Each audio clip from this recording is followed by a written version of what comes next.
بسم اللہ الرحمن الرحیم۔ السلام علیکم۔ اسرائیل اور ایران کے درمیان کشیدگی، بدلے اور انتقام کی آگ زندگی اور موت جیسی صورتحال اختیار کر چکی ہے، اور دونوں ممالک ایک دوسرے کے خلاف بڑی جنگ کی تیاری میں لگے ہوئے ہیں۔ دونوں ممالک اس وقت جارحانہ رویہ اپنائے ہوئے ہیں، اور اسرائیل ہر صورت ایران سے بدلہ لینے کا ارادہ کر چکا ہے، جس کے حوالے سے انتہائی تشویشناک خبریں موصول ہو رہی ہیں، جس میں اسرائیل کی طرف سے ایران کے ایٹمی پروگرام اور آیت اللہ خامنہئی سمیت اعلیٰ مذہبی قیادت کو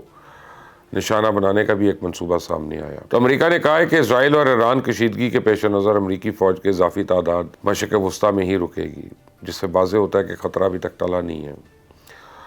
بلکہ مزید آئل ریفیول ٹینکر اور ہتھیار خطے میں بھیجے جا رہے ہیں۔ اسرائیلی آرمی چیف کا کہنا ہے کہ ہم نے تمام تر کارروائیوں سے متعلق امریکہ اور برطانیہ کو پیغام بھیج دیا ہے۔ اس سے پہلے کہ بات کو آگے لے کے چلوں، اگر آپ نے ابھی تک اس چینل کو سبسکرائب نہیں کیا تو پلیز کر لیجیے گا، بیل آئیکن کو دبانا مت بھولیے گا، تاکہ ہر آنے والی ویڈیو آپ کو بر وقت مل سکتی ہے۔ مشرق وسطیٰ کی صورتحال اس وقت بالکل غیر یقینی کیفیت کا شکار ہے، جس نے دنیا کے بڑے بڑے تجزیہ کاروں کی رائے کو غلط ثابت کر دیا۔ بہت سے ممالک اور شخصیات کا دعویٰ تھا کہ ایرانی کارروائی کے بعد صورتحال معمول پہ آ جائے گی، ایسا ہوا نہیں ہے، اور اب اسرائیل کی طرف سے ایران کے خلاف ایک بڑی کارروائی کی منصوبہ بندی سامنے آئی ہے۔ ایران کے خلاف اسرائیلی انتقامی کارروائی کے امکانات اس لیے بھی زیادہ ہیں کہ امریکہ نے پہلے ہی بیان دے دیا کہ وہ ایران مخالف کسی بھی اسرائیلی کارروائی کا حصہ نہیں بنے گا، جس سے اس بات کو تقویت ملتی ہے کہ اسرائیل ایرانی کارروائی سے پہلے ہی یہ منصوبہ بنا چکا تھا کہ اگر ایران نے اسرائیل کے خلاف کوئی کارروائی کی تو اسرائیل اس کا جواب ضرور دے گا۔ تو ایران اور اسرائیل کے مندوب کے درمیان اقوام متحدہ کے اجلاسوں میں بھی سخت جملوں کا تبادلہ ہوا، جبکہ ایران نواز تنظیمیں جو ہیں حزب اللہ اور یمنی حوثی، انہوں نے بھی اسرائیل کو نشانہ بنایا۔ لیبنیز بارڈر پہ حزب اللہ اور اسرائیل کے درمیان کشیدگی میں مزید اضافہ ہوا ہے، جس میں اسرائیلی فوج نے لیبنان کا بارڈر کراس کر کے لیبنان کے اندر کارروائی کرنے کی بھی کوشش کی، جس پر حزب اللہ کے جنگجوؤں کی طرف سے شدید مزاحمت کی گئی اور ایک لمبی جھڑپ ہوئی۔ تو اسرائیل کی جنگی کابینہ کے اجلاس مسلسل ہو رہے ہیں، اور ایران کے خلاف انتقامی کارروائی کے لیے تمام پہلوؤں کا جائزہ بھی لے رہے ہیں، جس سے اس بات کا واضح اشارہ ملتا ہے کہ اسرائیل ایران کے خلاف ہر صورت کارروائی کرے گا۔ تو اسرائیل بیان دے چکا ہے کہ وہ ایران کے خلاف باقاعدہ جنگ تو نہیں چھڑے گا، بلکہ کوئی ٹارگیٹڈ یا محدود پیمانے کی کارروائی ہوگی۔ تو کارروائی سے پہلے بھی ایران بالکل اسی طرح کی کارروائی کے آپشنز کا جائزہ لیتا رہا تھا کہ کس طرح اسرائیل کے خلاف ایک محدود کارروائی کر کے اس کو عمل میں لایا جا سکے۔ زیادہ تر ممالک کا تو خیال تھا کہ ایران کسی عسکری تنظیم جیسا کہ حماس، حزب اللہ یا یمنی حوثیوں کے ذریعے اسرائیل کو نشانہ بنائے گا، لیکن ایران نے اپنا اثر رسوخ برقرار رکھنے کے لیے براہ راست کارروائی کرنے کا فیصلہ کیا، اور یقیناً یہ ایک مشکل فیصلہ تھا، کیونکہ آپ نے دیکھا کہ جس طرح امریکی اور برطانوی افواج اسرائیل کی مدد کو پہنچے، اگر اس میں برطانیہ اور امریکی فوج کا کوئی نقصان ہو جاتا تو پھر اس وقت ہم سب کسی اور صورتحال پہ بحث کر رہے ہوتے۔ تو بہرحال ایران نے ممکنہ اسرائیلی کارروائی کے پیش نظر ایران کے اندر سیکیورٹی ہائی الرٹ کر دیا اور ڈیفنس سسٹم کو بھی الرٹ کر دیا، جس سے تو اندازہ ہوتا ہے کہ خطرہ بھی ٹلا نہیں ہے، اور شاید صورتحال پہلے سے بھی زیادہ کشیدہ ہو گئی ہے۔ تاہم سوچنا یہ ہے کہ اسرائیل کے پاس ایران مخالف کارروائی کے لیے کون کون سے آپشنز موجود ہیں، کیونکہ یہ ہم نے پہلے بھی دیکھا کہ جب بھی ایران اسرائیل کے مخالف کو کارروائی کرنے کی کوشش کرتا ہے تو اس وقت ایران کے اندر تخریب کاری شروع ہو جاتی ہے، لیکن اسرائیل ایران سے انتقام کسی تنظیم کے ذریعے نہیں بلکہ براہ راست کارروائی کر کے لینا چاہتا ہے، تاکہ اسرائیل کا دنیا میں رعب اور دبدبہ قائم رہ سکے۔ تو اسرائیل اپنی خفیہ ایجنسی موساد کے ذریعے ایران کے اندر ایک اعلیٰ سیاسی، مذہبی اور فوجی قیادت کو نشانہ بنانے کا ارادہ رکھتا ہے،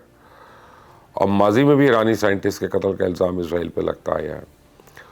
تو اسرائیل کا اس وقت اصل مسئلہ یہ ہے کہ تاریخ میں اس کا پہلی باری براہ راست تصادم ایران جیسے ایک طاقتور اور منظم قوم سے ہوا ہے۔ تو اسرائیل کو ماضی میں عرب ممالک سے کامیابیاں حاصل ہونے کی بڑی وجہ عربوں کا ایک غیر منظم قوم اور آپس کے باہمی اختلافات تھے، لیکن ایران کے ساتھ ایسا معاملہ تو نہیں ہے، اور پچھلے کچھ عرصے سے لاکھ کوششوں کے باوجود ایرانی قوم کو تقسیم نہیں کیا جا سکا۔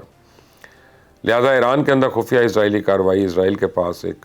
واحد آپشن ہے، لیکن اس پر سب کا پہلا سوال یہ اٹھے گا کہ کیا اس کارروائی کے بعد ایران خاموش بیٹھے گا؟ تو اس کا جواب ہے بالکل نہیں، کیونکہ اسرائیل اس کارروائی میں ایران کی اعلیٰ شخصیات جن کی فوجی، سیاسی اور مذہبی قیادت شامل ہے اس کو نشانہ بنانے کا منصوبہ تو بنا چکا ہے، اور بعض اطلاعات کے مطابق اسرائیل ایران کی سب سے بڑی مذہبی شخصیت آیت اللہ خامنہئی کو بھی نشانہ بنانے کا ارادہ رکھتا ہے، جو کہ ایک انتہائی خطرناک منصوبہ ہے، اور اس کے اثرات اسرائیل کی سوچ سے کہیں زیادہ ہو سکتے ہیں۔ جبکہ دوسرا بڑا منصوبہ اسرائیل کی طرف سے ایرانی ایٹمی پروگرام کو نشانہ بنانا، اور اسرائیل چاہتا ہے کہ ایران کے خلاف ایک محدود فضائی آپریشن کر کے ایران کے ایٹمی پروگرام کو تباہ کیا جائے۔ اور اسرائیل ماضی میں بھی ایسے کافی منصوبے کئی بار بنا چکا ہے کہ کسی فضائی کارروائی کی صورت میں ایران کے ایٹمی پروگرام کو ختم کیا جائے، لیکن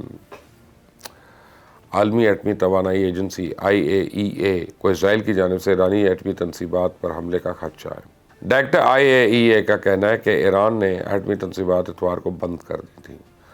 لیکن پھر پیر کو کھول دی گئیں جب تک صورتحال مکمل پرسکون نہیں ہوتی، معائنہ کار دور رہیں۔ اسرائیل کے آرمی چیف نے ایرانی کارروائی کے بعد دنیا کو مخاطب کرتے ہوئے ایک واضح پیغام جاری کیا کہ اسرائیل کسی صورت بھی ایرانی کارروائی پہ خاموش نہیں رہے گا اور ہر صورت بدلہ لے گا، جبکہ ایران کے آرمی چیف کا کہنا ہے کہ اگر اب اسرائیل نے کسی قسم کی کارروائی کی کوشش کی تو اس کا منہ توڑ جواب دیا جائے گا، اور ایران کے ایٹمی تنصیبات کو نشانہ بنانا اسرائیل کے لیے خاصا مشکل اور خطرناک کام ہے، کیونکہ ایران کسی بھی صورت اپنی ایٹمی پروگرام پہ سمجھوتا نہیں کرے گا، اور اگر اسرائیل سمجھتا ہے کہ ایرانی ایٹمی پروگرام کے خلاف فضائی کارروائی محدود رہے گی تو یہ محض ایک کام خیالی ہے۔ ایران اس کا ایک اور سخت اور منہ توڑ جواب دے گا، جس کے بعد یہ صورتحال کسی بڑے تنازع میں داخل ہو جائے گی، کیونکہ امریکہ اور برطانیہ ہر صورت اسرائیل کی تو مدد کریں گے، اور اسی صورت میں رشیا اور چائنا ایران کی مدد کو پہنچ جائیں گے،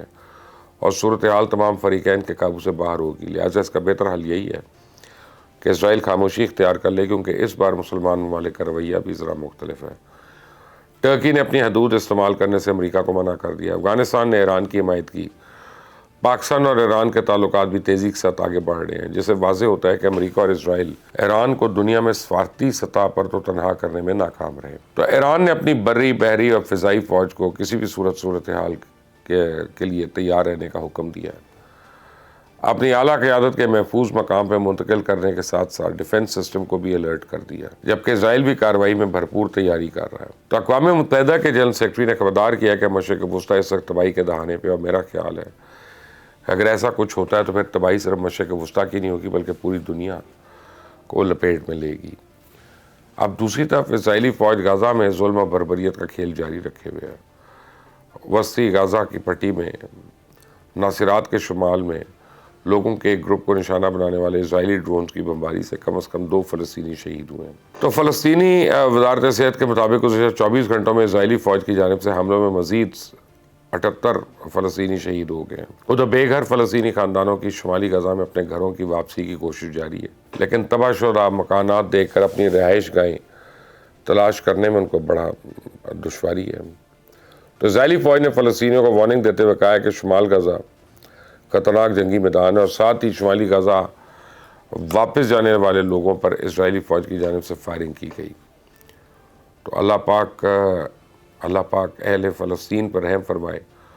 اور جلد از جلد ان کو آزادی عطا فرمائے۔ اس ویڈیو کو لائک کریے گا، شیئر کریے گا